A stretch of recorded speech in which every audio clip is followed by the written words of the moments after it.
Content warning. The Adventures in HellwQrld podcast talks in depth about QAnon, which means we have to talk about all kinds of child abuse and violence against people. Listener discretion advised. Hello, everybody. I am Mike Rains, a.k.a. Poker and Politics, and welcome to another episode of Adventures in HellwQrld. This week, I am joined, as always, by Sarge. It's me, Sargio. Feeling it. Sarge on his A-game this week. I got my coffee. I'll pick, it'll only tick up from here. And the mysterious L. Let's fucking rage, my beautiful babies!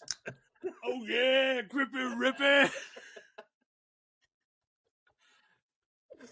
That's from L's stash of original Four Locos. That's a real Four Loco, like the kind that can kill you. This was the prototype where they still had the fifth Loco in there. Oh man, 5 Loco? That's too many Locos. Well, it was like a negotiation tactic. They hit the FDA with the fifth, the like full 5 Locos, and they were just like, give one up. This is too powerful. They were like, okay, we'll scale it back. We'll take away one of the Locos. And they're like, okay, you're fine. And then college kids found out that 4 Locos was still too many. Those cans of malt liquor beverage or whatever were too big and too cheap. Like King Cobra or whatever, like it also didn't taste as bad. I mean, it still tasted pretty bad, but not as bad as like a full on King Cobra or like Steel Reserve. Still pretty bad. I never got into energy drinks, so the Four Loko history is something that I don't remember. Oh yeah, but it was the intersection of two things Mike Rains is notorious for loving: caffeine, and like energy drinks, and alcohol. Like, but Mike Rains is like, man, I can't wait for my Red Bull and vodka.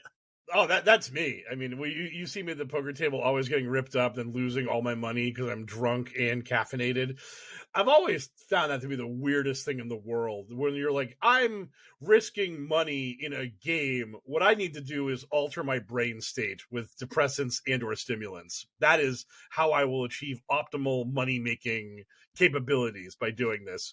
Because I know people for people that aren't like fucking weird grinders or whatever, the first couple of pops helps you loosen up so you're not just like sitting down and like playing scared or whatever.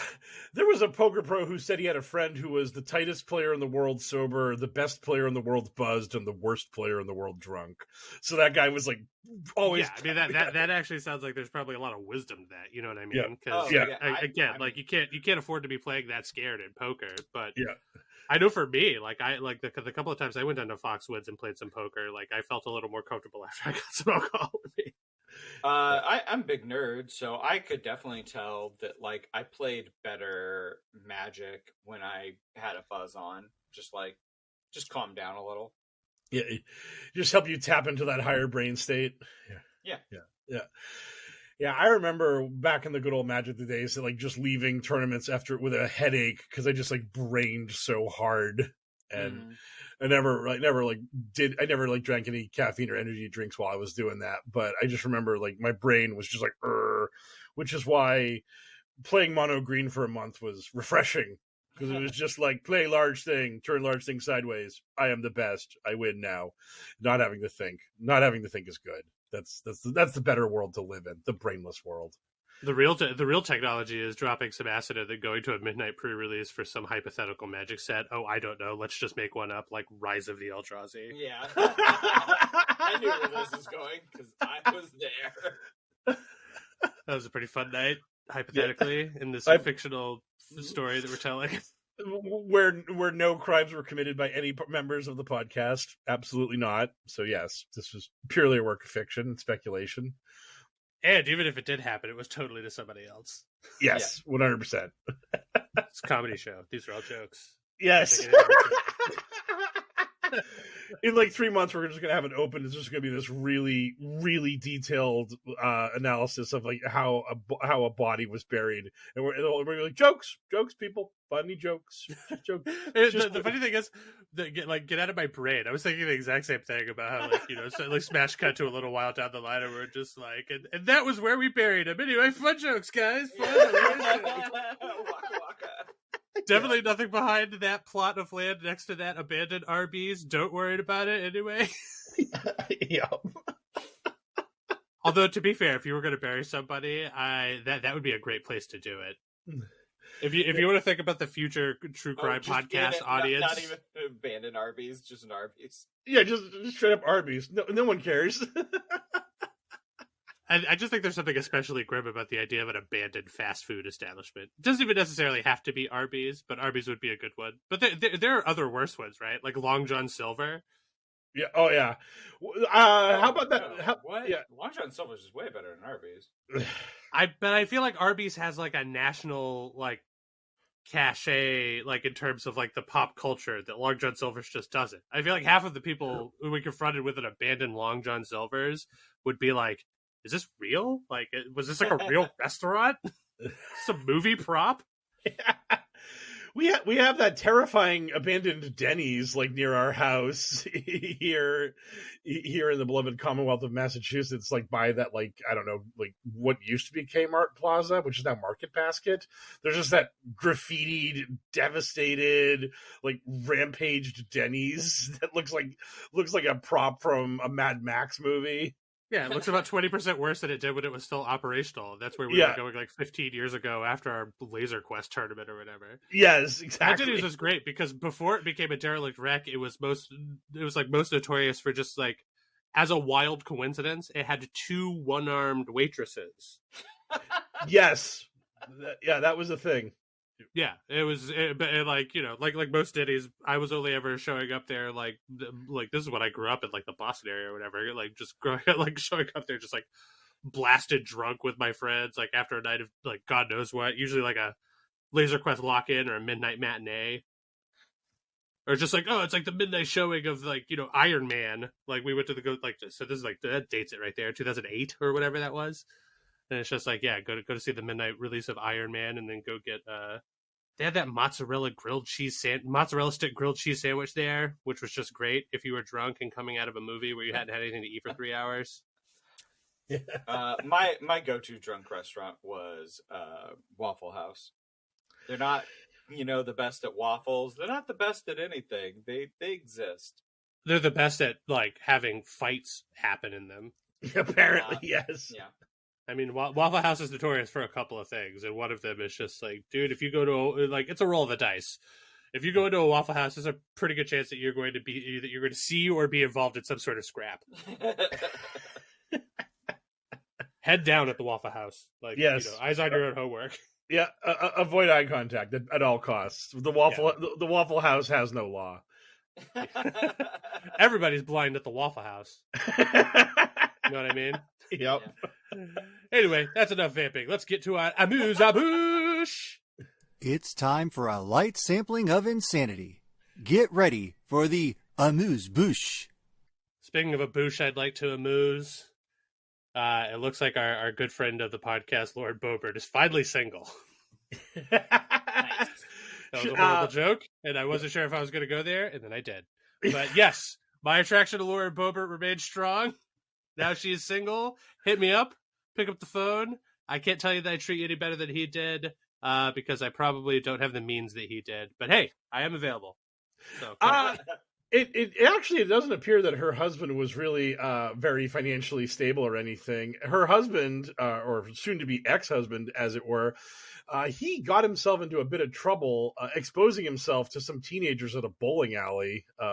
This was recently? Yeah, this was right before when Boebert rose to fame. Like, it came out that her husband had an indecent exposure charge, and so people were just like, "This is like, she's not exactly this. Her husband is a sex pest, which is not a great look." So, wow, yeah. So yeah. It seems like he clearly just has cock confidence, though. Just pull that shit out in the middle of public. Like, hey, take a look at this. Yeah. Look what I've got. It's just like, okay, well, that's a crime for some people. Yeah. Yeah. And what was funny is that because Boebert is, of course, one of these hypocritical, all about the traditional family, all about life and the sanctity of it things, she had she did some public speaking about people having problems in their relationships, and she told her audience that if you chase Jesus, your husband will chase you for seeing you chasing Jesus. So if you just bring Jesus into the marriage, it'll all work out and everything. Bro, if you're fucking another guy, I want no part of you. Mean? I don't care if that other guy's Jesus. Hell no. Hell no. Like, especially because I can't fist fight Jesus. Yeah. Like if she's like fucking like my best friend or like our neighbor or something, I can handle that problem. I could just be like, oh, we'll see how attractive you think he is once I tune him up. But Jesus, even if he was real, which he is not, I don't think I could take it. He's magical.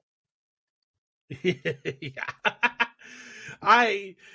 Trying to come to blows with the Son of God is probably going to be a tricky thing. It's going to be tough when he's the other man in the relationship. You know what really strengthens my marriage? Getting cucked by Jesus. It's just the greatest thing ever. Like knowing that I'm the second best man, maybe third, depending on how she feels about her father in my wife's life, is brilliant. That just reminded me of there's like a comic of Jesus hanging out with God and like Mary, and then Joseph walks in and God's just like, hey Joseph, and Joseph's just like, hey God, and they just have like side eye each other, and they're pretty angry about the whole thing that like Joseph got cucked by God, and that's why Jesus is. I mean, that's pretty crazy. But if anybody probably has a dick worthy of pulling out in front of a bunch of teens at a bowling alley, it's got to be like actual God, right? Yeah, that one's probably pretty impressive. Still a crime for a variety of reasons, though. So you're arrested, God. But yes, on the way out, like somebody will give you like a wry nod. The creep spraying that stuff inside of the bowling shoes will like look across the way and give you the nod. It's just like, I saw it. It was pretty good. Yeah. Yeah.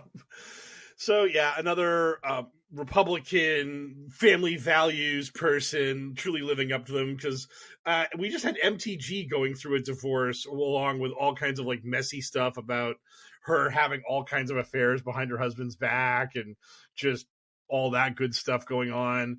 Now our other hero of the sanctity of marriage, Boebert, is dipping out on her creepy criminal husband after she'd had that conversation about how she's going to be a grandmother at a very young age because one of her teenage children is involved in it.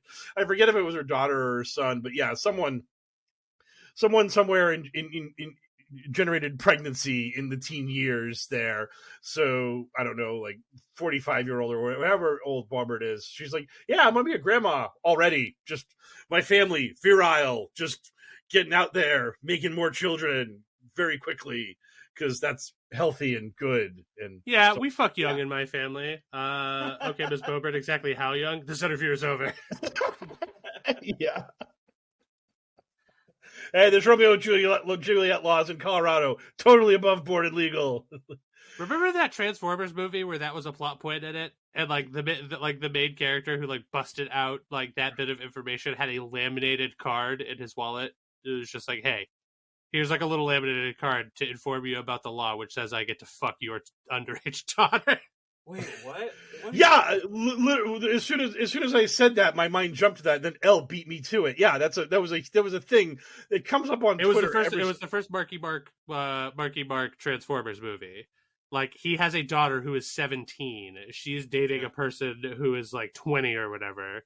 And then at one point, Marky Mark starts giving him some guff about it, and that kid produces from his wallet a laminated card describing the Romeo and Juliet law.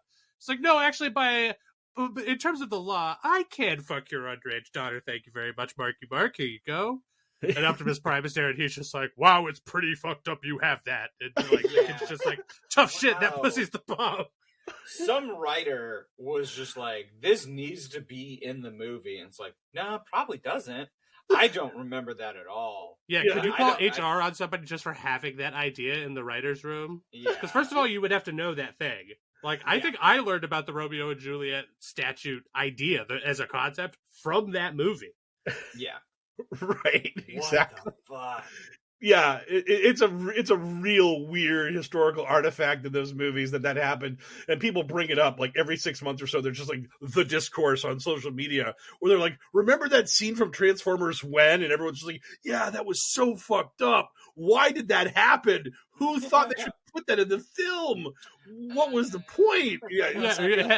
Well, we can't make that character 18 for the exact reasons you guys all think. Like. All the people involved at making that character, like behind the scenes before they started filming, were just like, it's hotter if she's not legal, right? Yeah. And then they all like crack open a Bud Light, like fucking all toast to how great they are. It's all awful shit. I hate it so much. Yeah. That came up was, remember when vaping became popular, and for a while, like vape places would like produce a little card for you to have. Did you guys ever see the "actually I can vape because it's not smoke" card? I had a crappy friend I don't associate with anymore, who like he would just start vaping in your house all the time. And like he vaped in someone's house, and it was, they had kids, and they were like, "Oh, can you not do that?" And he goes, it's less harmful than a fog machine. And, I was like, man, you're just the fucking worst. Like, yeah, I remember like somebody back in the day. I don't think it was me because I never like casually did nicotine vapings, but I think it was one of like the disposable ones. Somebody picked it up and it like came with a little card that for you to like produce this to really stick it to them if they ever want to tell you that you're smoking indoors, because it's not smoke, it's harmless water vapor. And it's just like, okay, well, you got them for the 6 months it takes for them to change the sign to just no smoking or vaping. Yeah, harmless water vapor. So I'm sure it's the only person I ever believed was on the Sawbones podcast, where they're just like, it's better for you. It's better than smoking a cigarette, but it's not good for you by any means. And we're only just now starting to get any data in that vaping is less worse for you than cigarettes is a better. Well, if we're just getting the data in, then we don't know. Right. Yeah. In fact, it's going to turn out that vaping is better for you than breathing regular air, and actually, exhaling that delicious vapor it strengthens the environment as well. You're dangerously close to like an idiocracy bit. Like, the most responsible thing you could do is vaping. Actually, yeah. The water vapor actually captures carbon in the atmosphere. It actually is reducing global warming. It's incredibly helpful. Yes. Yeah, if all of Australia started vaping, we would patch up the whole of the ozone like overnight, pretty much. Is that still a thing? I thought everyone was just like, the ozone, that's done. No, yeah, we did. We patched up the ozone layer. We won. Did we? I'm not gonna lie, I didn't know. I just assumed it was still a problem, but we all just stopped caring because we had larger problems. I thought it was just like, well, we're fucking up the climate of the entire planet all at once, so who cares about the ozone? Like, oh no, Australia's a little hot. Tough shit, it's hot everywhere. Suck it, nerds. Like, yes, dude, my local area has like a small patch of woods, and like literally the moment it hit 80 degrees here, boom, those woods were on fire. It was just like, I don't know why that little patch of woods is just so fire prone, but like the past couple of days just walking through my town, I'm just like, oh yeah, the woods are on fire. You can't, no escaping that odor. That's the smell of the woods on fire. Anyway, so moving on from Boebert being single, call me. It looks like this is something that Mike Raid surprised Sarge and I with, so I don't know shit about this.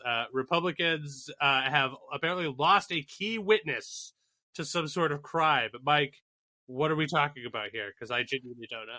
Okay, so for the past few weeks, we've had the Republicans launching investigations into the Biden crime family, as they like to call it. And one of these investigations has been centered around a quote-unquote whistleblower who claims they have information about the Biden family receiving payments from China. And China's back to being the villain this week in the right-wing politics.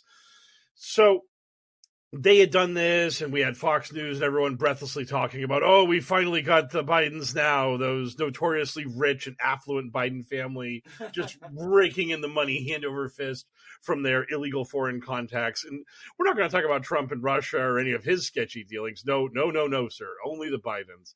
But recently, after all these hearings were held, people started saying to James Comer, the spokesperson for these committees, yo, buddy, so when are we going to get the evidence and the testimony? That evidence. Yeah, that stuff. The stuff that actually, allows us to begin the process of prosecuting people for crimes. And in recent interviews, Comer has declared that they've lost contact with the whistleblower that they had been getting their information from. He's in the wind. This totally right. Whistleblower. Soros got to him. He's dead now. Yes, absolutely. Can't blow any whistles when you're dead, idiot. No. Yep, should have thought about that before you crossed George Soros and the deep state, right, buddy? I wanted to make a joke about it. This is just like L's girlfriend in Canada, but he really did have a girlfriend in Canada. So yeah, my girlfriend in Canada was super real. It was great. One of the most triumphant moments of my life was just like introducing Canadian girlfriend, and everybody was just like, "Wow, holy shit!" Yeah, we all just like. Wait, what? That's supposed to be the lead into a joke, not an actual woman. What is going on here? Like, and she was also more attractive than I deserved too. It was a win all around. Everybody was just like, "Is she gonna steal your kidneys?" And I was like, "I don't know, man, but I'm here for the ride." Yeah. Yeah, so this is basically what happens in almost every Republican investigation, like Benghazi and all the other nonsense that they dug into on the Clintons, where it's just, we've got the evidence, we're going to find it, and then smash cut to, oh, you want evidence? Well, shut up, idiot. We just know they're crooks because reasons, and that's good enough for us, the Republican Party. It's just Party. so obvious. Yeah, exactly. So yeah, they have, and the best part about this is, as when we get to our headlines, this whole thing is now going to be swept under the rug because they've got a new nothing burger to scream and yell about.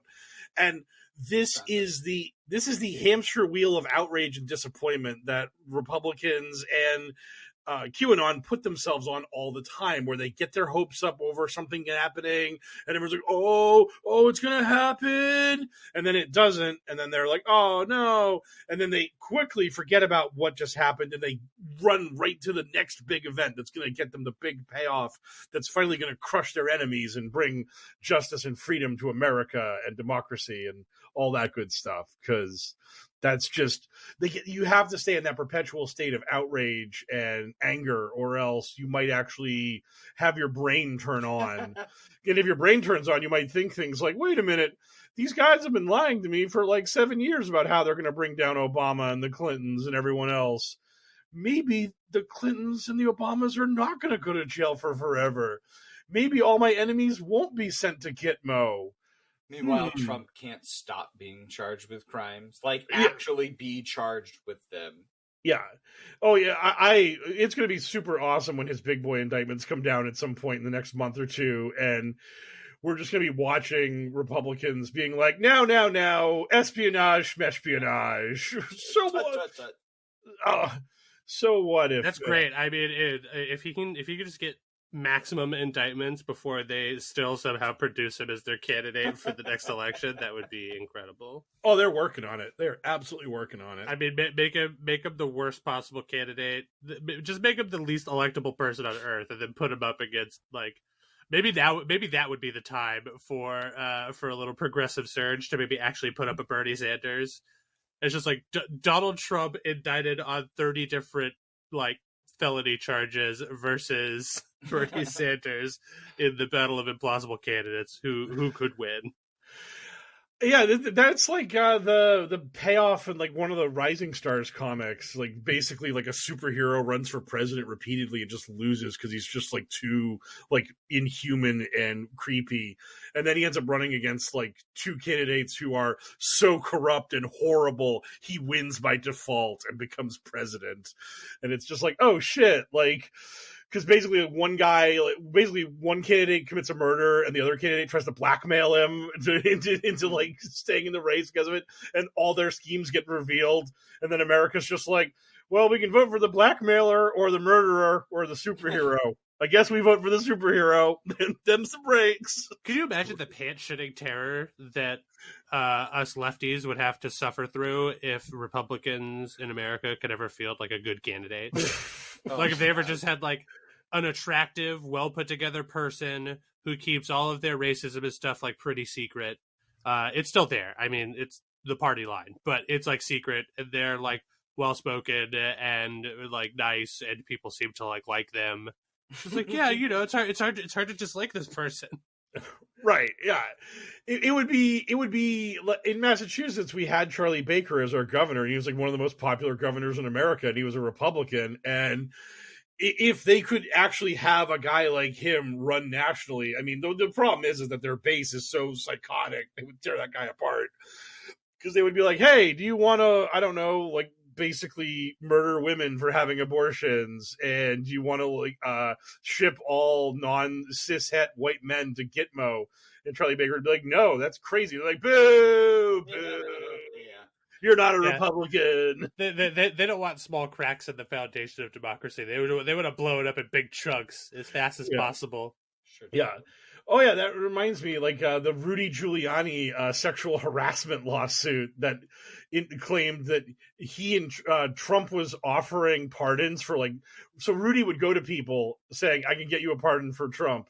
The fee is $2 million. And then Rudy and Trump would split $1 million each for the pardon. So, like, that's just an allegation in a civil case right now. And Lord knows if there's any smoke to that fire, that lady is going to get bought off so aggressively.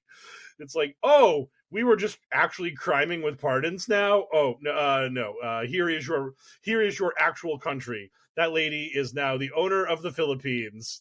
Boom. Now you don't talk about the president's criminess anymore. I guess, but how much does Trump have that sort of money? Well, I was more thinking like the Mercers and the Kochs and all the other. You think one of like the big boy billionaires like step in and are just like, okay, they're person with receipts. It's time for this to go away. Yes, that's what I was thinking. Yeah. Okay, so hypothetically, we had somehow forgot to put this in the actual like Boosh items, but we should talk about Giuliani's weird thing because there's a bunch of weird stuff around it. But for the time, like, do you think anybody? I mean, I know the answer is obviously no, but I still have to ask. Do you think that anyone towing the party line would care if this lady who claimed to have evidence, suddenly somebody showed up with like enough money to just make her just be like, what evidence? I never said any of that. Oh, they would love it so much. The Republicans. They'd be like, "No, what does that do? That doesn't mean anything. That's not an admission of guilt." You know? No. Oh God, no. Oh. What do you mean? What do you mean $200 million settlement? What do you mean? Just shut up about that. Hey, like, I mean, these are we still have these people nowadays being like, Fox News went to the deep state by settling with Dominion because they would have won if they'd fought it. And it's like, no, they actually wouldn't have. They knew they were going to get their asses paddled, and that's why they cut them. That's why they cut them. Gives out $800 million if they think they're going to win. Like, that would be the dream. Well, we need to start looking around these like laptop shops and see if we could find a Donnie Two Scoops laptop that he just left in one of these repair places with a bunch of incriminating evidence on it, because like. Imagine having the smoking gun. Like, imagine like having the P-tape or something. It would just be like, you know, make sure to get it in the hands of enough people where you can't just be disappeared without it coming to light, and then just be like, yeah, I have it. My asking price to make me go away, $100 million. Run that up to the flagpole to fucking pop a Coke or whatever. Yeah. Like, my morals are for sale. The number is astronomical. Let's go. Yep. Yeah, and then even then, you get the money, and then you still release it because fuck them. Like, well, I don't care. I don't release it. No, Anonymous gets their hands on it. Yeah. I was hacked. No. Somebody paid Anonymous $10,000 to hack me. Oh no. I'm sorry my OPSEC was so poor. Tough break. By the way, I'm in a country of no extradition, and my money is under my mattress, so you can't get at it. Tough shit. Sorry. Yeah. Yeah, the U.S. dollar is still pretty strong here because why wouldn't it be? So I have like a PMC protecting me at all times. Come at me, Donald Trump, you fucking clown. Come at me, let's do this. The dream, living in paranoia that some orange cretin is going to put a hit on you after you steal $100 million from him. It'd be awesome. Yeah. Oh yeah. So back to the Rudy Giuliani thing. In a twist that I wish was fantasy. Didn't you? I think Sarge actually hit me to this. Did that end up being true? That headline that said that he likes to call her daughter during this stuff. Well, no one's. He hasn't said anything about it. Like I didn't. I dared not click on the headline or whatever, because I was just like, I feel like that says enough. For my knowledge, but I didn't know if that like had to do like vetted sources or whatever, or maybe it was just one of those like bad of the onion things. It's just like it's impossible to parse now when it comes to the conservatives in America because anything they do could be true. Like anything anybody says about them could be true because they're capable of anything. Yeah. The most salacious thing I remember from the story was that Rudy would have her performing oral sex on him during phone calls, and he was obsessed with this. It was like his big power trip was just being like, "Yeah, I want this to be happening while I'm on the phone with people, so like I can just sort of have this weird fetish about that they don't know it's happening." And it's just and apparently he was even doing this while he was on the phone with then President Trump. So that was just. Rudy has some weird kinks to him, and I am here to. Who do you think taught him that move? I bet Trump was in a similar boat, and they both knew it, and it was making them extra. They were just like, "Yeah, we both know, and we both know that we know, but nobody's saying it. It makes it so much hotter." Just a couple of totally straight bros getting beachers on the phone together. Was Rudy Giuliani also famously like want to have sex with his own daughter? Does he have a daughter?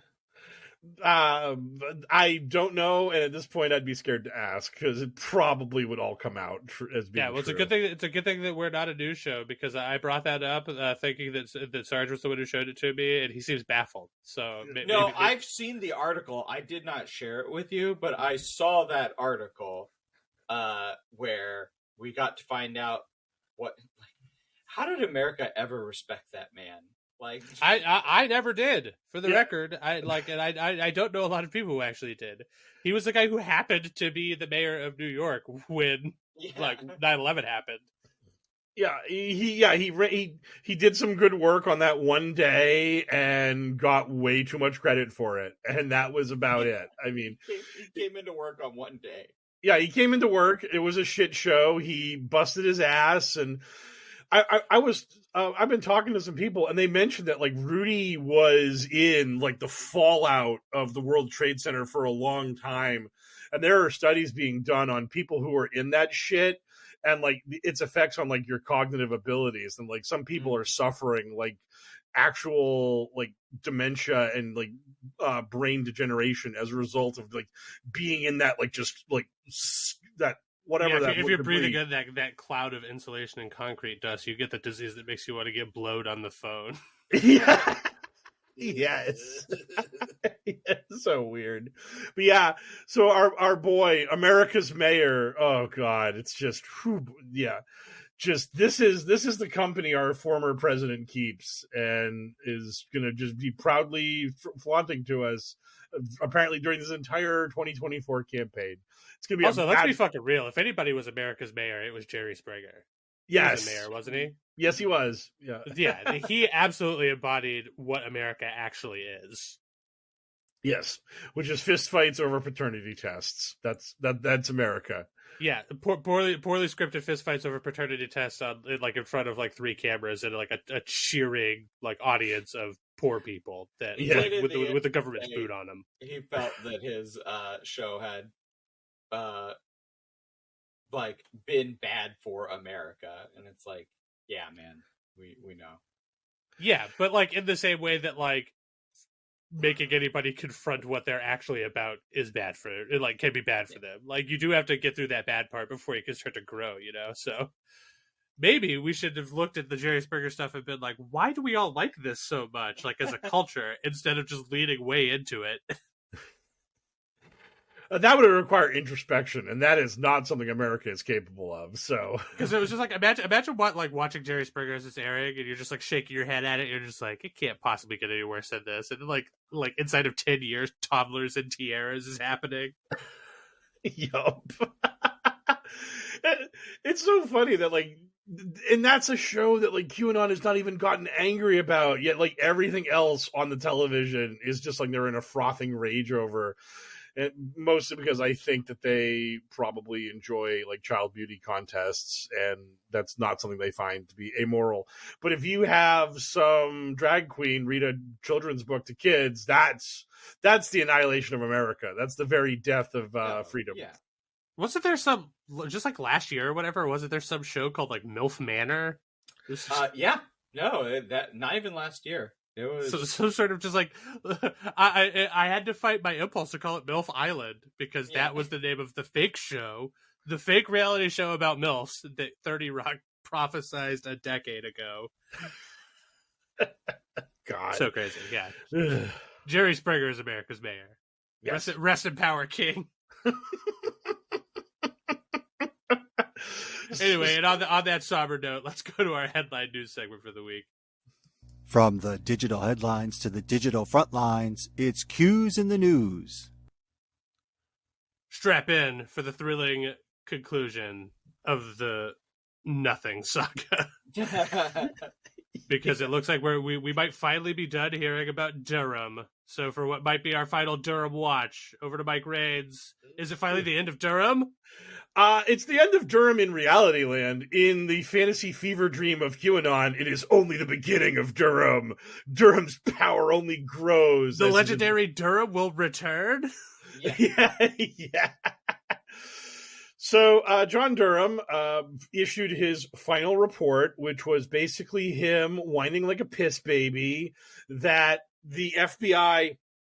This is the best part about all of this, is that none of the commentary you're going to actually be watching on TV as Republicans and CNN, who are now trying to become Fox News so desperately CNN wants to be Fox. Everyone is on TV going like, oh my God, Durham just blew the lid off this thing. Oh my God.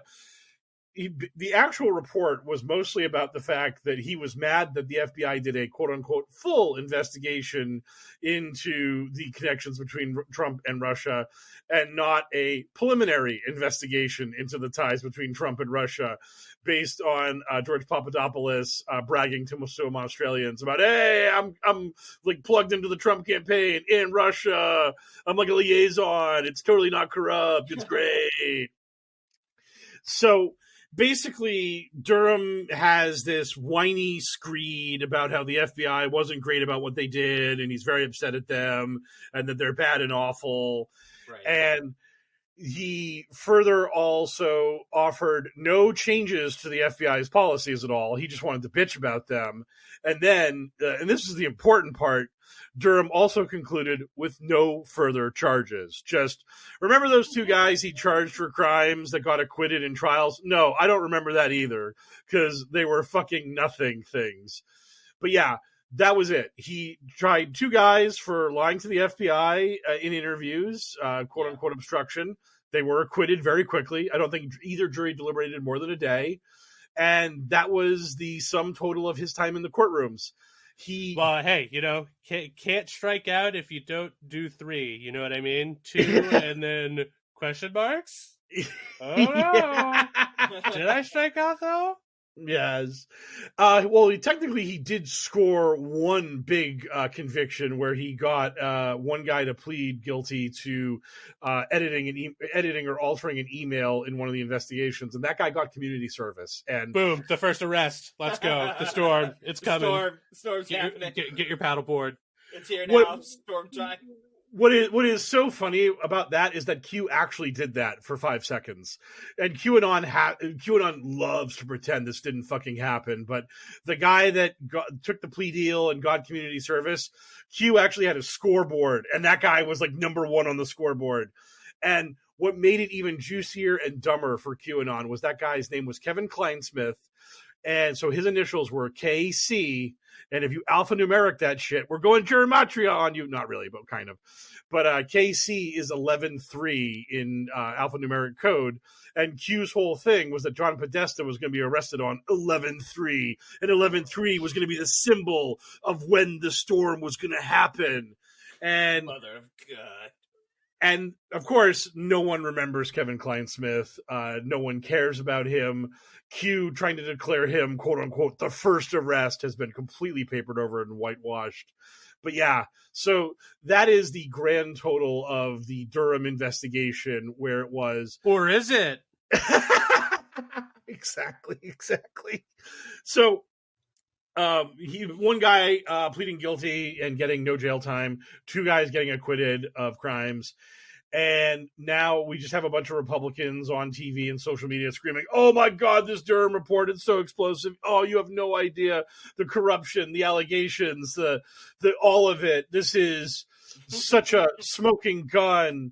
And then it's like, so who's getting arrested now, buddy? I'm not going to get it. I'll let other. No. You're the one who said it was a smoking gun. Tell me, buddy. Like I saw Dan Crenshaw posting about, if this isn't a lock 'em up moment, I don't know what is. And Tommy Tuberville was on TV. Tommy Tuberville had the greatest quote about this whole thing, where he was like, man, this Durham investigation reveals so much corruption going on to these elections. I don't even know if we should have elections anymore. And it's like, ooh. Saying the quiet part loud there, buddy. Yeah, we're just going to get Trump into office again, and then no more elections. Just president for life, Trump. Because we know our electoral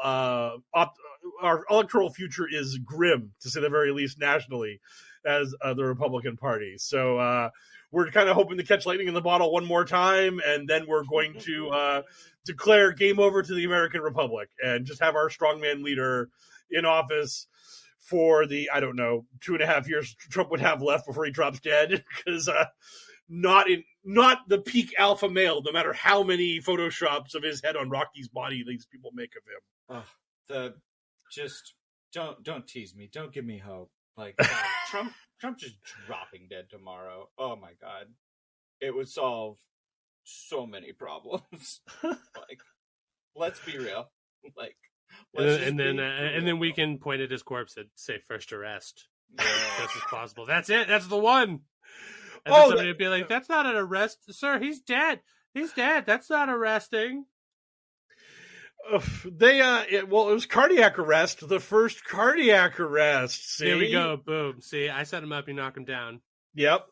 That's how you bake. That's how QAnon does this shit. It's just this endless mental gymnastics to justify everything.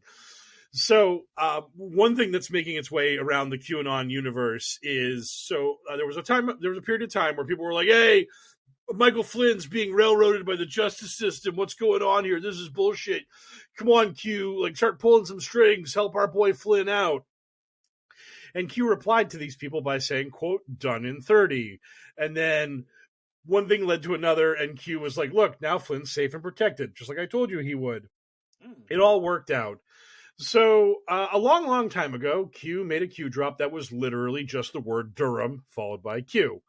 Yeah. That Q drop was posted 30 months ago. So now people have grabbed that and the done in 30. They're like, Q said Durham. 30 months later, the Durham report comes out, just as the prophecy foretold.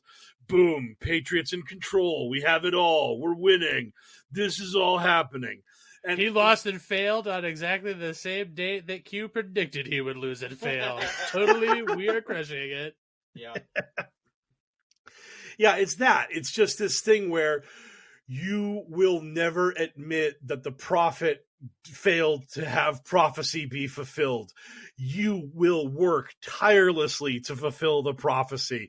You will make the prophet right, no matter how dumb it makes you look, because you have to do it. Because if the prophet was wrong, this whole thing falls to shit. I mean, so that's just what makes this so sad, a sunk cost fallacy that these people are trapped in this shit. It's one of my wallpapers that I love posting on Twitter was Joe M being like, if Trump lost, then Q had failed. Since that is impossible, Trump did not lose. And it's just like, okay. And then what's fun? The only good thing I'll say about Joe M was he kind of stuck to his guns there. He made a couple posts after Biden got sworn in, and then he dipped out.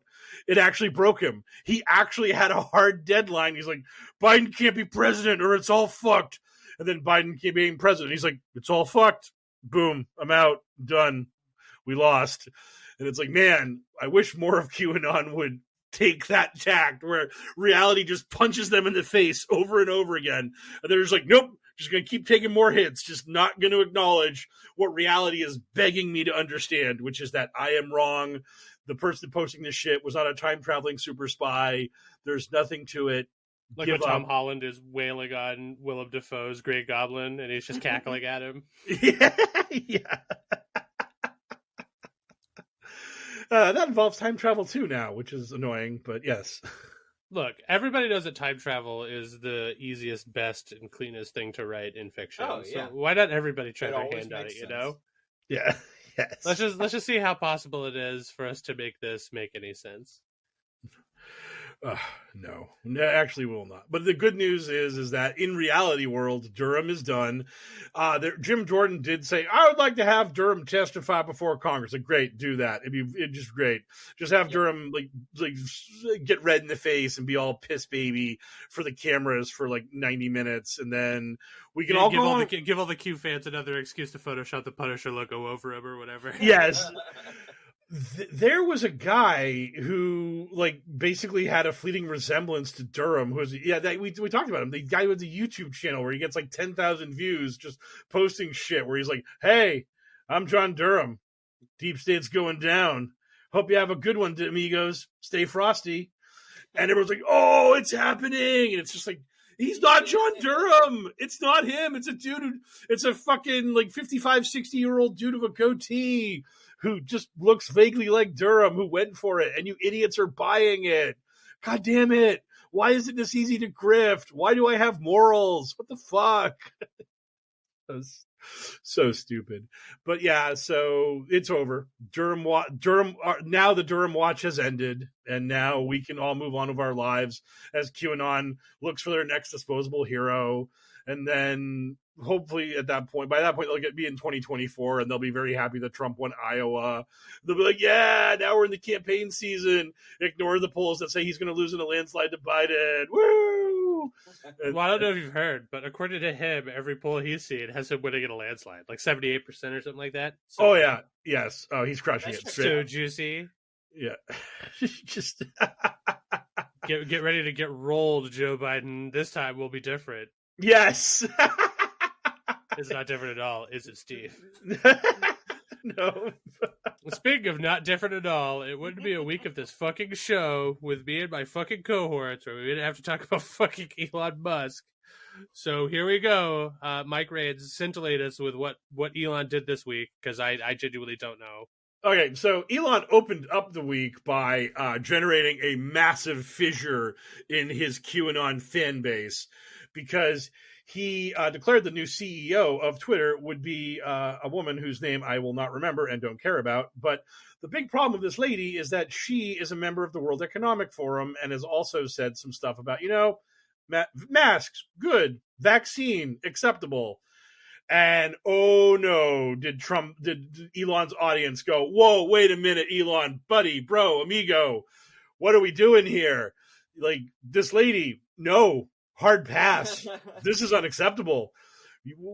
She's in favor of these things, and her social media platforms indicates that she's a pretty right-wing nut herself. But the fact that she had a toe dipped into reality when it came to COVID, like handling ways to mitigate COVID, and that she's been a part of the World Economic Forum, which is just literally rich people hanging out and talking about like stewarding the world via your richness and being like, hey, we're all rich, everything's going great, so maybe we should do some things.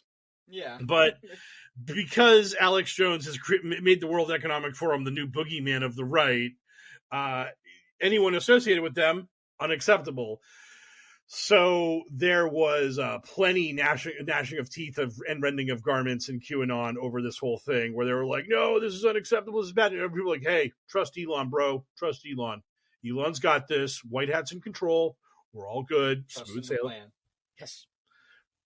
Now, what was Elon like engaging with them on Twitter? What was it like? Cat Turd adding him and being like, "This is a mistake," and him just be like, "Don't worry, bro. I got this, bro." Actually, that's the funny thing, is that Elon really didn't have a lot of social media engagement on this issue, because I really feel like Elon was just so taken aback by what was happening. He didn't understand, like, why are they yelling at me? I am their hero. I am good and acceptable.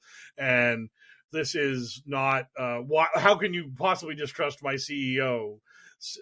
So he didn't engage on that front. The fronts he did engage on were the fronts of being a very weird, creepy asshole, where he had an argument with someone about George Soros and basically at some point compared him to Magneto, and then stated, sure did. Yes, and then stated that George Soros is bad and wants to destroy humanity, which is a really weird thing to say and leans heavily into the anti-Semitic trope that Jews want to tear down civilization. So it was just like, Elon, do you know anything about anything? Or were you just told to hate George Soros because that's what your dumb audience wants and you parrot them?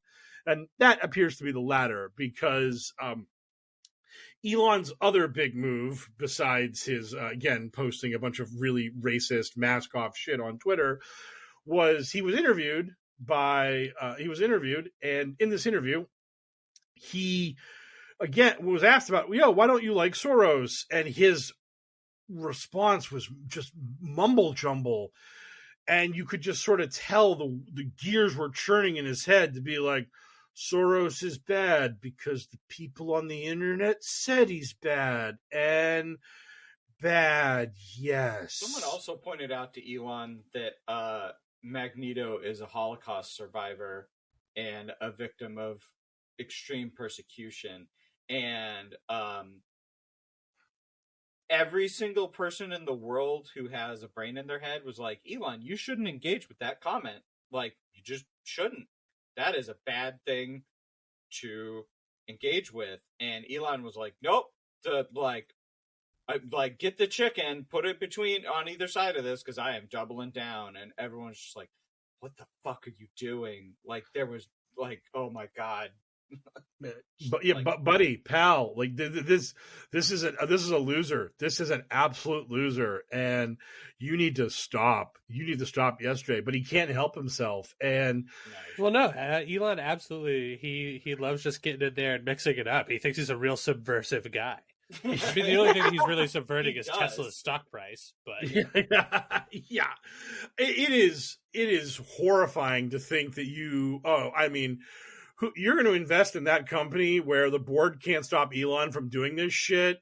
And Elon, even in this interview that I keep bringing up, at one point they were like, yo, Elon, you like you own Tesla, you run Twitter. This might not be a great look for your corporate like point of view. And Elon was just like, if I lose money, I don't care. I'm going to speak my truth. And that's just the way it is. And if I'm a stockholder in Tesla, I'm like, yeah, that's great, Elon. Great. Because I need you to speak your truth so that I can lose money. That's what I got into Tesla for, was for you to do this dumb shit. Like, I bought into Tesla because I thought you were a super genius who was going to create electric self-driving cars. I did not think that you were going to be Nazi adjacent on social media while your cars are running people over because they can't notice kids in the street. And you don't seem to be very focused on fixing the whole run children over problem in your cars. You seem way more focused on the woke mind virus and being mad online and making cat turd happy. This is not the way a successfully run company operates. So please, I don't know, like touch grass. It's like, nope, never. I will never touch grass. You will never get me off the internet. Well, we'll see how much like this lady actually accomplishes, because I mean, Elon's like Tesla stock went up 2 percentage points immediately after he announced that he was finally stepping down as CEO. So, like, oh, those poor fools thinking there was a moment of lucidity involved here. But then the other final thing that I remember from the interview that was super important was the interviewer was just like, yo, Elon, so about that Texas shooter being a neo-Nazi, still on the fence about that? And Elon was like, yes, very much on the fence about that. Bellingcat is like CIA propaganda that does psyops. So I'm just not sold on this whole thing.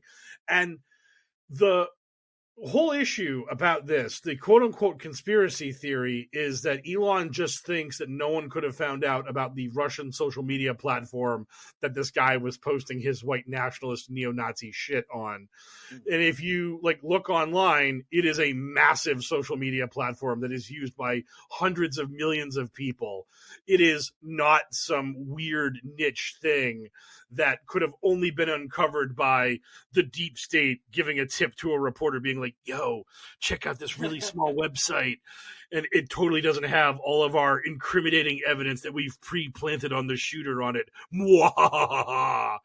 And someone actually did a little deep dive, and they found that the shooter posted a bunch of stuff to the lead singer of Trapped, because the lead singer of Trapped is a nut.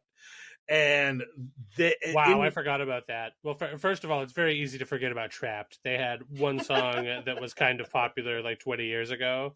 But in addition to that, I forgot that a handful of years ago I had heard that the lead singer of Trapped is bananas.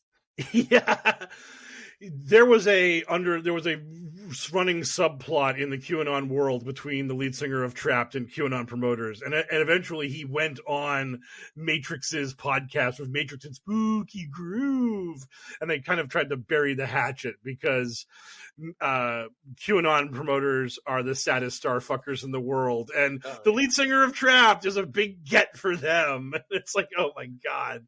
Well, yeah, man, he was crawling through the dark looking for answers. I think that was their song. I think that was the Trapped song. I didn't look that up, so if I nailed it, that's why. And if I didn't nail it, that's also why. Yes. Yeah, so when he posted this stuff to the lead singer of Trapped, he linked to the Russian social media platform. They're like, hey, this is where my stuff is at. So he had posted this information being there previously. So it's not like it was impossible for a journalist or anyone to have tracked down this guy's social media platforms that were just not Instagram, Twitter, Facebook, and American stuff. Wherein he straight up says, I was radicalized by, among others, libs of TikTok. And, right. Oh boy, she distanced herself from that so quick. Yeah. She was just like, oh, wow, I don't want that heat. Nope. Oh, none of that smoke for me, please. I'll just go back to terrorizing children's hospitals, because that's where. Well, despite her protest, it didn't stop everybody from hounding her completely and fucking her whole life up, like a lot of the people that influenced the Columbine shooters and stuff, right? Remember back in the day when everybody was like, let's boycott all of these artists because these dickheads happen to enjoy their artwork. It's like, no, don't do that. Man, just as the years have gone on, it has very much come out that those guys were the bullies, not the victims. Yeah. So yeah, they were not the poor put upon oppressed masses. Those guys, they were actually just shitheads. Much as that mass shooter was a shithead, and Elon continues to be a shithead, running cover for neo-Nazis by being like, hey, the mysterious motives of the guy with the swastika and SS tattoos who talked about harassing one of his teachers by doing Heil Hitler and other stuff to her. Swastika, it's going to be a maze. Yeah, those are just the foundational walls of the maze that I was going to put all across my chest. Yeah, that joke is from the TV show Community. I did not write that joke. That is a reference, but I don't want anybody thinking I'm taking credit for that joke. It's from a very funny episode of Community. Yeah, man. Elon, he just can't stop. He can't help himself. It's pathological. He's probably got something actually, going on that if he didn't have too much pride to like go see a therapist or whatever with his abundance of cash to just be like, could you like diagnose what's wrong with me? Because I can't stop fucking over, like I can't stop just like fumbling the bag. He's just like, I'm on top of the world. What should I do now? Let's just start pissing that away pretty quickly. If I could do that, that'd be great. Nice. Yeah, just included but not limited to, like starting to like loosely to less than loosely align himself with people that are just like Nazis. Maybe they're not so bad, you know? Yeah, yeah. And Elon's other big moment of just covering himself in massive glory was we had an election in Turkey this week, and a day before the election, the Turkish government was like, "Yo, Elon, please censor social media posts boosting my opponent, because he is a dangerous radical that threatens the Turkish government." And Elon was like, "You got it, boss," and just pulled the plug on that shit. And when people were like, "Yo, Elon, Mr. Free Speech Absolutionist, what the fuck? Why did you just bend the knee to a dictator right before that guy was like facing like his first like serious challenge in an election in forever?" And Elon was like, "Bro, what do you want me to do? It was either that or not have Twitter in Turkey. I gotta make the money somehow, bro." And it was just like, so free speech is good for letting neo-Nazis back on your platform, dunking on libs. Yeah, because those people will buy blue check marks. Yeah. Absolutely. Yes. Yes, Mike. Hi, I'm Elon Musk, and yes, those people are good for Twitter. They will pay me to use it. Yeah, I completely forgot. Man, that $8 is totally gonna cover up all the losses and everywhere else. Well, that's why but that's the beauty of my platform, because again, I'm Elon Musk. The beauty of the platform is that by allowing the neo-Nazis onto the platform, they will start paying, and then they will also start generating additional neo-Nazis who will pay. So in that sense, like, it's going to be a rough start because you have to wait for the seed to grow. But at some point, I will have just so many neo-Nazis paying me $8 a month. Oh, so what a great play. I just love the idea of Twitter just being a pyramid scheme for neo-Nazis. Yeah, well, the goal is to run up that $44 billion to $88 billion. Am I right? Boom. Yeah. That's a button on that joke. Yeah. Yeah. So this, and just the idea that this is the free speech move. What's funny is that this happened previously where Irigen and the Turkish regimes told Twitter, "Hey, cut the shit or we're going to pull the plug on you." And Twitter, under evil Jack, that free speech stifling bastard, told Turkey to fuck off. And then Turkey pulled the plug on Twitter for like 2 days. And then they gave up. Their bluff was called and they reinstated Twitter. But Elon, oh no, Elon licks the boot of the dictator snap quick. And when called out on it, it's like, "Hey, I had to do it. Just the price of doing business in the world." No, there's no way not to do this. No, my hands were tied. The dictator told me to do a thing in his country, and I acquiesced, because that's what you do when you truly, deeply care about free speech.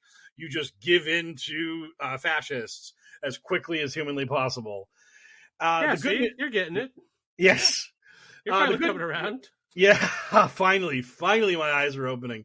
The good news is that Irigen did not win the election outright, and him and his opponent are going to a runoff election on the 28th. So it is possible that even with Elon putting his thumb on the scale and trying to fuck this shit, it didn't work. And here's to hoping that Team Democracy in Turkey wins out in the end.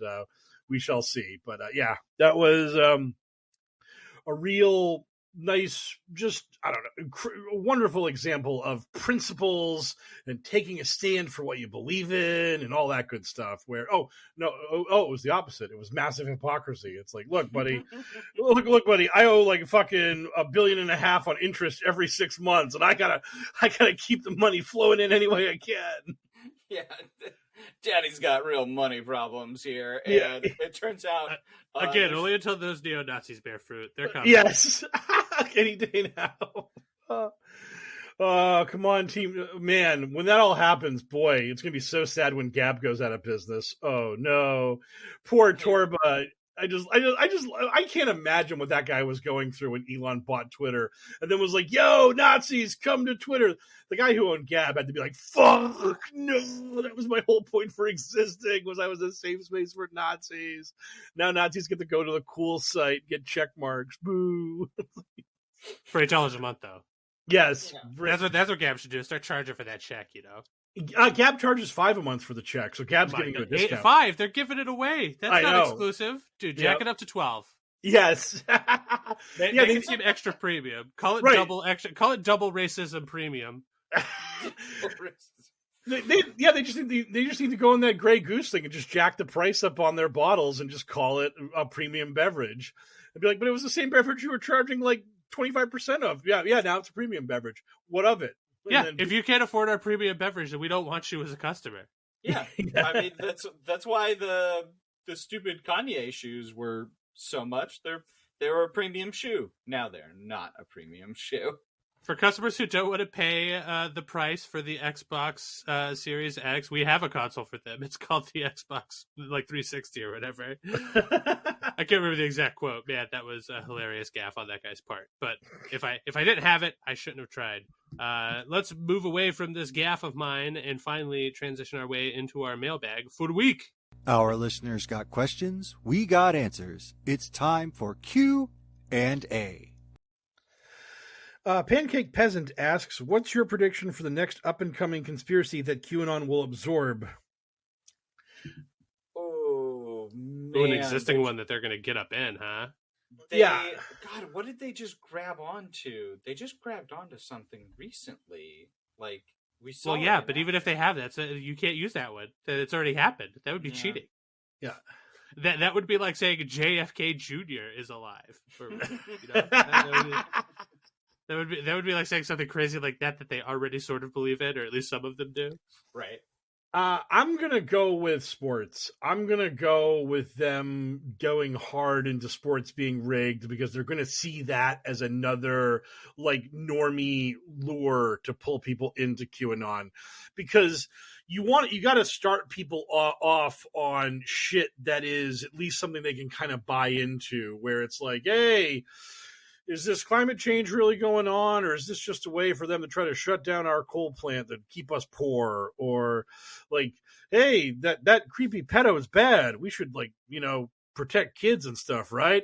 And then you start on that level, and then by the end of the year, the person wants Tom Hanks to go to jail because he's part of the Illuminati. That's how you lure them down the path. So I feel like because we've had a couple of like quote unquote scripts that have leaked on the internet of like the Super Bowl being rigged and Logan Paul's last boxing match where there was a script his opponent was going to get his eye swollen shut, which boy howdy, that's a commitment to character to willingly get punched in the eye until it swells shut as part of a script. But effects. Yes. Oh yeah. They got what's his name, Tom Savini. Yeah, right there, just behind the scenes working on Logan Paul's face. Yeah, they just turn him into sloth, which is great. But I just think that's going to be kind of their new thing, where this NFL season they're going to be like, hey, look at this play. Why was this flag not thrown? What was going on here? Something's fishy. And then they're going to get into online sports betting being a scam by the deep state, and they're just going to try to pill people through quote unquote sports being rigged. I think that's a fertile ground for them. They're going to be real bummed out when they find out that Patriots are not, in fact, in control in the world of they have been for a little while now. Right? Yeah. They're gonna be okay with the fact that Chiefs are in control because that's at least a mildly racist name. But then they're gonna find out that Patrick Mahomes is not white, which was gonna hurt them a bit. So they're gonna be very upset about that. So. He's white passing. He puts ketchup on steak. That's like the ultimate camouflage. It's like, oh god, the caucasity of that maneuver. His younger brother commits crimes. Like, yeah, his younger brother is like his portrait of Dorian crimes. Yeah, his younger brother seems to think he can get away with quite a bit here in Kansas City, and he's right. Well, unfortunately for him, no, he's not. He finally stepped up and did big boy crimes now. He recently, I guess this could have been this is our new Amuse Bouche section where we talk about Patrick Mahomes' brother. He grabbed a woman bartender and forcibly kissed her, all on camera, and now he's being charged with sexual assault. So, great job, moron. Yeah. Was he smart enough to pull out his laminated card that shows the age of consent laws in every state in America? Because that could have.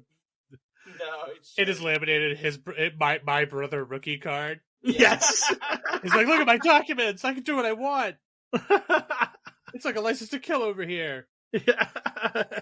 Actually, no. Only Patrick has the license to kill. His family members, not so much. Oh, come on. Yeah, that license is non-transferable. Yes. Patrick Mahomes could probably do whatever the fuck he wanted in Kansas City. Oh, yeah. He could walk into the middle of downtown and shoot someone dead, and they would be like, are you... And passersby would be like, damn, so accurate. Yeah. It'd be like, are you going to win another Super Bowl? Yeah, probably. Okay. Yeah, great. Hey, man, we just have to put up with the fact that that's your pilot for the new TV series. You have the best quarterback in the NFL is also a serial killer. It's like Dexter meets Ballers. It's gonna be great. We're gonna fucking smash that shit together. So yeah, did Sarge ever answer the conspiracy question? I can't remember. Is it no? I can't think of anything. Let's just say aliens, but harder. They're gonna get into the alien racket more aggressively, or not necessarily aliens, but UAEs. They're gonna be like about those like unexplained aerial phenomenons and stuff, or UAPs, I guess, right? Yeah. Whatever the stupid new term for UFO is. They're gonna be all about that life. They're gonna be like, I don't know, man. It could be any number of. Is this from the Ukraine? Like, just whatever country they don't like, despite the fact that it seems impossible that it could be from there. That's really funny because like Ron Watkins, right before he became a Dominion voting machine expert, was going to do like alien. Yeah, he was going to do UFO leaks or alien leaks. I forget what it was. It was going to be like a WikiLeaks for that stuff, and then he forgot all about it like immediately because he got on TV talking about the Dominion voting machine manual he read, and he was like, "Oh my god, this is all I need to do to get on TV. Fuck UFOs." Boom. He's like, "Wow, I don't have to fight Tom DeLonge for the very limited space of like fucking anybody who gives a shit about UFOs." Yeah. Genuinely, how is he? He must have been really careful with what he was saying about Dominion voting machines because he got the letter. He got the C&D letter, so apparently he clammed up after the opening salvo. And also probably Dominion thought that like he doesn't actually have he doesn't have $1 billion standing, so fuck him. Unlike Mike Lindell, Newsmax, OAN, and Fox News, who actually do have the pockets that are deep enough for Dominion to sink their hooks into. Not unless Mike Lindell decides to give us all of his money, then they can take it from him. Yeah, Mike Lindell. Wouldn't you feel better if you gave away your money versus having it taken from you by a corrupt government? Yes, agreed. Did I ever tell you guys about how my partner's mother? Yes, we were. You told us about the My Pillow story. Yeah, we heard it. Yeah, she had a My Pillow. She was so traumatized. She was like scared. Like, oh no, my woke family might be offended by my America First pillow. I know you guys are real political, and it's like I'm fairly certain you bought that 1,000,000 years ago, and also like it's already paid for. I don't care. You shouldn't give that man any more money. Yeah, I mean, and sometimes you just get judged. Like, what are you gonna do? Yeah. It's like whatever I used to like. I don't really have any collectibles displayed now, but a lot of the times when I was like displaying collectibles, whenever I would invite new people over to the house, I'd just be like, oh, like they're going to have to judge me on this. Mm-hmm. Because it's just like, unless it's something that they are intimately already like really comfortable with, like they have a very similar collection of themselves, this will just be like a new environment for them. They'll have to look at their things and make their calls. So if I walk into your place and I see a My Pillow, yeah, you're gonna get a little judgment for that. But that's just the case with a lot of weird stuff. Like if you just had like a dragon dildo like out and on display too, I think that was pretty bizarre as well. But yeah, on display. Yeah. If you just have a shelf full of Funko Pops, I'm gonna be like, oh, the Funko Pop thing. Okay. Yeah. I'm like, wow, you have too much money. You have too much money. Yep. Anyway, yes. yeah. So aliens. That's my call. Yep. So sports, aliens, and Sarge has nothing for us. So great job. Great job. I just they just glom onto anything so fast. They're already into I think they'll just go hard flat Earth. Like they're one day away from being flat earthers. Q said the Earth is round, and that actually started an argument. It was great. So I was that stick. Yeah. So basically, someone was just like, "Yo, Q, fucking shut these people up. Say the Earth's round." And Q was like, "Yeah, the Earth's round." And there were some people who were like, "No, why did Q do that? Oh, he's hurting the movement. He's sowing dissension. It's a psyop." Yeah. Yes. Deport Gamers asks, do you think there is a quote-unquote shy DeSantis supporter phenomenon, especially amongst former Trump voters? I think it would be interesting to have that situation, because the Trump voter is so say it with your chest, loud and proud MAGA lunatic online, that I do think that there is the possibility of someone who is tired of Trump that doesn't want to argue the point, that would just go into the ballot box, vote DeSantis, and slink away into the night and be done with it. But I just don't know that there's enough of them. And boy, DeSantis is not ready for prime timeness, has been just showing up over and over and over again. Every video of the man, he is just so not a human being. It's terrifying. His just his body language, his mannerisms, the way he interacts with people. There was an article about how his handlers are telling him better eye contact. They're giving him room reading 101 cues, and it's really, this is the guy that's going to run for president, and you're he's got to learn eye contact? How the fuck did he become governor of Florida? It was just having an R next to your name make you win that race? Is that what he skated by on? Because holy shit, if he is this bad at politics, I mean, man alive. And this campaign of his is so weird, because I've actually seen a couple ads for DeSantis for president in my neck of the woods. And I'm in that area where I'm north enough in Massachusetts where the New Hampshire market bleeds into me. So I get New Hampshire ads. And he hasn't even declared for president yet. And yet I have PACs being Ron DeSantis never backs down. He's the president we need. DeSantis 2024. And I'm who do you not wait until the man says he's doing this before you post these ads? What is going on here? Who the fuck authorized this? They're trying to subtly pressure him. They're Ron, we already booked the ad time. You got to do it. You got to do it, bro. You got to get in the race. And he's but I'm bad at politics and Trump makes me cry. They're bro, we already put $10 million in New Hampshire. You got to do this. What? Personally, I just think that I think the former Trump supporters are just too cowardly at their core to do anything that might give them the tongue lashing from daddy. And that if DeSantis won an election, Trump would be on Truth just being fuck everybody who voted for Ron DeSantis, Meatball Ron, fuck him, he's terrible, I'm great, you're all betrayers, and I hate your guts, and if you voted for him, then you're the worst, and I disavow you, and you suck, all caps. I just don't understand how anyone would want to vote for Ron DeSantis with Trump couldn't make a good headline either. For the same reason that people want to be in Florida, everybody with access to the internet can see what Florida is about. People still go there, Yeah. People are still I want to permanently relocate here. Yeah. I mean, Trump even like made the comment where he's like, Florida is like easy mode. You have no state taxes, sun, all this beautiful shit. Anyone can governor there. You lazy sack of slime. And DeSantis like, leave me alone. Stop hitting me. I'm a big baby. My head is bobbling. I'm bobbling. Yes. It's bobbling. Look at my head bobble. I have no idea what you're asking me. Head bobble. My mouth is freakishly large when I open it up, and I just look not like a normal human being. I look like some DeSantis, Mike, that's pretty aggressively body shaming there, bud. It is. Fuck him.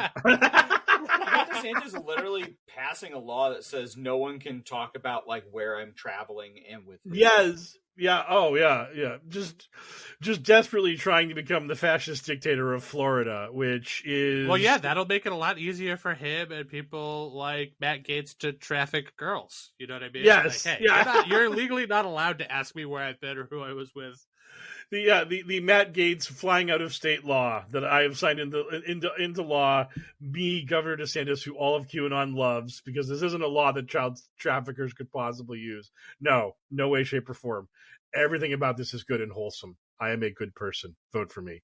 DeSantis 2024. Just do not say gay. Do not say it.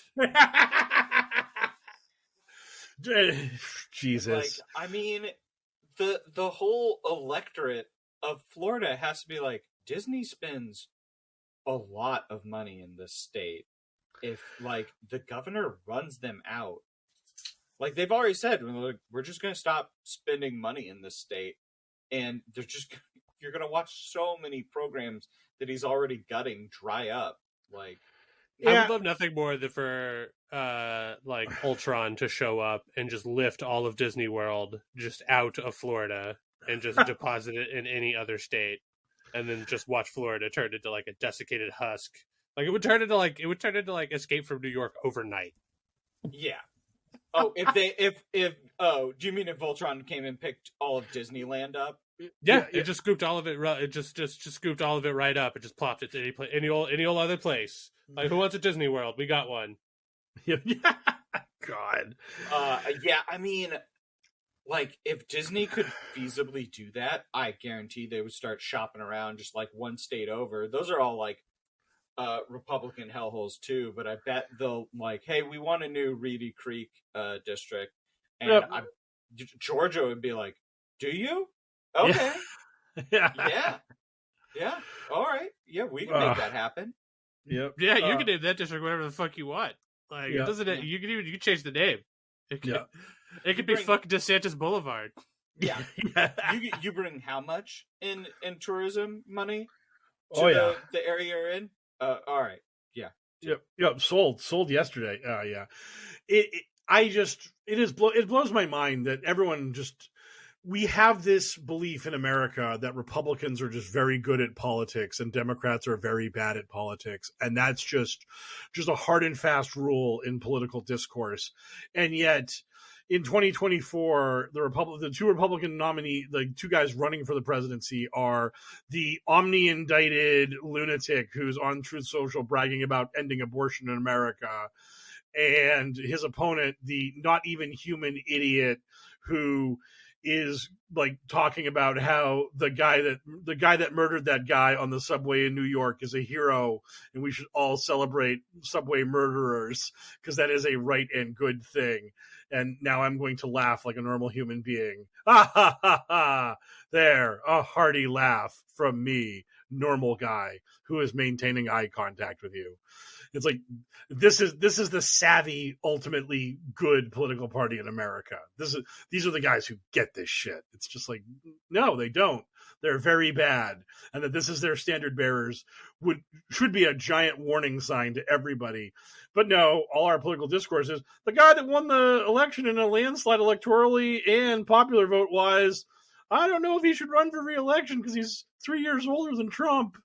It's like he's also in way better shape and way better mental health than Trump. He's like Joe Biden is a fucking Adonis compared to Trump, and you're trying to tell me he's the one that should maybe step aside, whereas Donnie Two Scoops, get in there, run again. COVID almost killed the Trump. Orange Dawn, and like, has Biden had COVID? Yeah, he did. He had a little touch of it like a year ago, and he posted some photos of him hanging out with his dog while he was quarantined, and then he was good. But look, if they're proposing some sort of Logan's Run style situation with our politicians in this country, then like I'm all ears. Like, let's start talking a number. Yeah. Like, yes. Are we talking 70? We talking 65? The way it goes, 50? It's constantly real new blood. Yeah, let's go. Hey, sign me up. I will take our young Democrats versus the young Republicans, because like on our side we have like AOC and Maxwell Frost, and on your side you have Matt Gaetz. So yeah, the Team Democrat looking strong on this front. So Yeah, I mean, it turns out that like the Democrats' actual weakness is that a lot of them are just like the ones that run are just fucking boring. Like, yeah, well now we have Feinstein, and who I was never missing. It's like, well, we got weekend Bernie's at her for the year and a half or so we need left because she's gone. She'll be gone soon enough. But yeah, it's a bad scene. But guess what? Republicans are going to fuck us on that front no matter what. Because we were like, hey, we're replacing her from the committee. They're like, no, you're not. It's like, great. It's like, you are the elder abusers, you fucks. So, but yeah, it's hey, whatever. It is what it is. We didn't make these fucks. We didn't make all these fucking politicians mad old. No, they want to play. Let's play. Get the theater rigging up. We're gonna have to prop up the bones of Feinstein for like 2 years, and then after that we'll retire to the wings. That was like a QAnon thing where they're like, we finally got them to admit Ruth Bader Ginsburg was dead. They thought she was dead for years. That was Donald Trump's big win. The Patriots made the deep state admit the truth. It's like, well, guess what? Feinstein's been dead for 6 months already, and you still haven't found out yet. Mwahaha! We win. The deep state always wins. I like the idea that any of us would be shocked that a bunch of the politicians that we, have in office are fucking like mad old. It's like, dude, no, that's not a big surprise. No, I feel like young people have hated that forever. Yes, I feel like every generation's young people are just like, why are all these old fucks making all my decisions for me? They're so old. Yup. Nothing new under the sun. Anyway, let's move on. Yes, Cleodora Silvestri, the HellwQrld Grand Inquisitor, asks, imagine you could be the mayor of any city for one day in which you can create a single law of your choice, no matter how insane. Where do you set up and what law do you create? Atlantis, I'm mayor forever. My boring answer is local, and it's Kansas City, and the police have to be under the control of the city again, because they're not in Kansas City. Yeah. Back from our old mob days. And then my fun answer. Tokyo, and just have like declare an annual me parade. There's just a Sarge parade every year. Tokyo. The Sarju Festival? Yeah. Yeah. And then they have to fly me out every year for the festival. Sarge just wants a free trip to Tokyo every year. Yep. Boom. One step ahead. You're definitely more you're more selfish than I. My answer would be Miami, and I would have some sort of omni fund for abortions and gender affirming care, and it cannot be rescinded. So boom. Take that, DeSantis. I'm turning Miami into a bizarre woke paradise that you can't stop in any way, shape, or form, and neither can Donnie Two Scoops. Actually, whatever area Mar-a-Lago in, that's where I'm doing it. I'm doing it right out in front of Donnie's little like a golf course / mausoleum that he lives in, and I'm going to have like this just giant abortion clinic built right across the street from him.